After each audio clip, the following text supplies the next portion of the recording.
अस्सलामुअलैकुम वरहमतुल्लाह। उम्मीद करता हूँ आप हज़रात खैरियत से होंगे।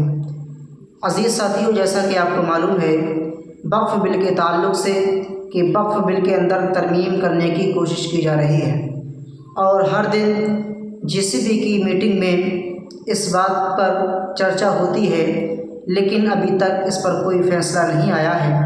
जब फ़ैसला वक्फ़ बिल के ताल्लुक़ से आएगा वो हम आपको सुनाएंगे, लेकिन उससे पहले वक्फ़ बिल को लेकर एक पूर्व जज ने अपना बयान जारी किया है। वो हम आपको सुनाते हैं कि उन्होंने क्या कहा। उनके बयान को आप ध्यान से सुने, आपको वक्फ़ बिल के ताल्लुक़ से मालूम हो जाएगा कि वक्फ़ बिल के अंदर क्या करने की कोशिश की जा रही है और वक्फ़ बिल के अंदर है क्या जिसे बदलने की कोशिश की जा रही है। आप उनके बयान को सुने, आपको मालूम हो। इनका कोई रीज़न नहीं, ना इनका कोई तय है, कहाँ पहुँचना है ये भी नहीं है और किसको फ़ायदा पहुँचाने नहीं। अमेंडमेंट इस तरह किए जाते हैं कि एक्ट में जो एनॉमलीज है उनको दूर किया जाए। अगर इंटेंशन अच्छा होता तो ठीक भी था। इसलिए वक्फ का जो अमेंडमेंट है uncalled for, without any basis, arbitrary and illegal. 11 में यहाँ कैपिटल शिफ्ट हुई थी, उसमें जो प्रॉपर्टी चिन्हित की गई थी वो प्रॉपर्टी है वक्फ की, ना कि अदर प्रॉपर्टी। कह देने थोड़ी होता कुछ, ये सब ज़बानी जमा खर्च से कभी कानून नहीं बनता है। नमस्कार, इंडिया टीवी में आपका स्वागत है। मैं हूं आपके साथ दीपक प्रजापत। आज हमारे साथ इलाहाबाद हाई कोर्ट के पूर्व जस्टिस जकीउल्लाह खान साहब हैं। इनसे हम वक्फ पर लेकर कुछ सवाल जवाब करेंगे। सर, वक्फ बोर्ड पर लेकर के जो इस समय जेपीसी में जो डिमांड गई हुई है उसको आप किस नज़रिए से देखते हैं? ऐसा है कि वक्फ बोर्ड का जो अमेंडमेंट है वो अनकॉल्ड फॉर है और वो ज़बरदस्ती किया गया है, क्योंकि कोई भी लेजिस्लेशन अगर टेबल किया जाता है तो उसके ऑब्जेक्ट एंड रीजंस होते हैं। इनका कोई रीज़न नहीं, ना इनका कोई तय है, कहाँ पहुँचना है ये भी नहीं है और किसको फ़ायदा पहुँचाने नहीं। अमेंडमेंट इस तरह किए जाते हैं कि एक्ट में जो एनॉमलीज है उनको दूर किया जाए और जिसके हक़ में वो एक्ट बनाया उसको फ़ायदा किया जाए। यहाँ ये उल्टा कर रहे हैं, ये चाहते हैं कि बिल्कुल उसके जो बेनिफिट्स हैं जिनको मिलना है वो ख़त्म हो जाए और सारा एक्ट जो है सारी जो ज़मीन है वक्फ की वो नज़ूल की तरह हो जाए, जिस पर कि ये अपना आसानी से कर सके और डिस्ट्रिक्ट मजिस्ट्रेट को उसका इंचार्ज बना दे। सारा जो तरीका है, जो पावर्स हैं सीईओ की और जो ट्रिब्यूनल की पावर्स हैं वो सारी ख़त्म करके ये अपने अंडर में रखना चाहते हैं और डिस्ट्रिक्ट मजिस्ट्रेट को देना चाहते हैं, जिससे कि जब चाहे जितनी चाहे ज़मीन ले सके, जो चाहे उस पर कर सके। ये इनका इंटेंशन ही मेलाफाइड है। अगर इंटेंशन अच्छा होता तो ठीक भी था। इसलिए वक्फ का जो अमेंडमेंट है uncalled for, without any basis, arbitrary and illegal.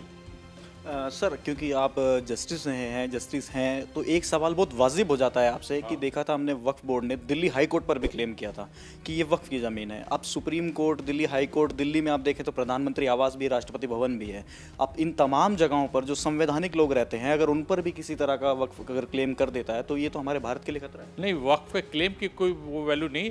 वक्फ की जो जायदाद है उसके चक्कर उसमें पूरा प्रोविज़न दिया हुआ है कि कौन सी प्रॉपर्टी वक्फ है। ये वक्फ तभी होगा जब ट्रिब्यूनल उसको डिसाइड करेगा। जो एग्जिस्टिंग एक्ट है उसमें यह है कि अगर ट्रिब्यूनल कहता है कि ये वक्फ की प्रॉपर्टी है, ये पूछा उसमें एक्ट में दिया हुआ है कि कौन सी प्रॉपर्टी वक्फ की है, तो उसमें अंतिम निर्णय जो होगा वो ट्रिब्यूनल का होगा। ये कह देने थोड़ी होता कुछ, ये सब ज़बानी जमा खर्च से कभी कानून नहीं बनता है। कानून जो कानून की तरह पढ़ा जाएगा। ये थोड़ी कि अगर वो कहते हैं कि साहब ये एक वो पहले तो जैसे नाग कन्या हुआ करती थी कि इसके नीचे नाग रहता है तो ये उसका जो घर हो गया, ये आदमी का घर ही नहीं। तो ये कोई तरीका थोड़ी है। अरे जिससे ख़रीदा है, जिसका ओरिजिन है उसका घर है, या जो बनाया गया, ये जो प्रॉपर्टी ली 1911 में यहाँ कैपिटल शिफ्ट हुई थी, उसमें जो प्रॉपर्टी चिन्हित की गई थी वो प्रॉपर्टी है वक्फ की, ना कि अदर प्रॉपर्टी। और उनका ब्यौरा है। इसलिए ये कहना सब भ्रम फैलाना है और पब्लिक को गुमराह करना है और एक ऐसा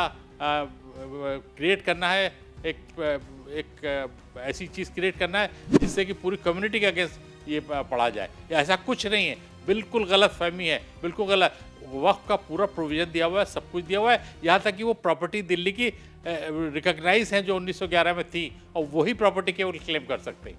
तो दिल्ली हाई कोर्ट जो है वो किस प्रॉपर्टी के अंतर्गत आता है वक्फ? अरे वो ऐसे थोड़ी देखा जाएगा किस प्रॉपर्टी के अंदर आता है। जो प्रॉपर्टी थी उसको देखा जाएगा और अगर प्रॉपर्टी थी या वक्फ क्या इस्टेब्लिश होगा उसमें प्रोविजन है, उसका वक्फ ट्रिब्यूनल डिसाइड करेगा कि वक्फ दिल्ली हाई कोर्ट वक्फ की ज़मीन पे बनाया या नहीं बनाया।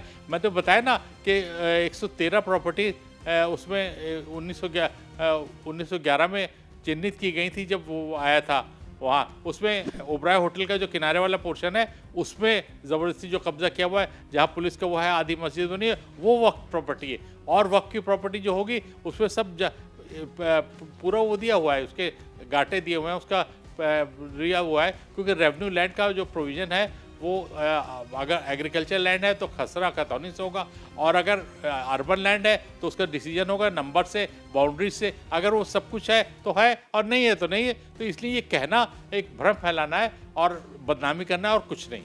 सर आखिरी सवाल ये रहेगा कि जेपीसी में जिस तरह से ये वक्फ बोर्ड वाला कानून चला गया है, आप इसको आगे किस नज़र से देखते हैं? क्योंकि मेजोरिटी में तो गवर्नमेंट भी और उस जेपीसी की बैठक में ओवैसी साहब भी बैठे होंगे, और फिर हम उसकी उनके दिमाग में क्या चल रहा है नहीं था। हम तो आपको लीगल पोजीशन बता रहे हैं कि एक्ट में है क्या और एक्ट कैसे बनता है और एक्ट के हिसाब से कैसे काम होता है। ये कह देना कि साहब फला घर मेरा है, आप क्लेम करते रहिए, ऐसे तो बहुत से लोग आते हैं कि फला प्रॉपर्टी मेरी है, फला मेरी है। अरे प्रॉपर्टी है या नहीं है ये डिपेंड करता है सबूत से, और सबूत डिपेंड करते हैं एक्ट के अंदर में दिए गए प्रोविजन से। अगर प्रोविजन है तो ठीक है, और नहीं तो एक इंच ज़मीन नहीं मिल सकती।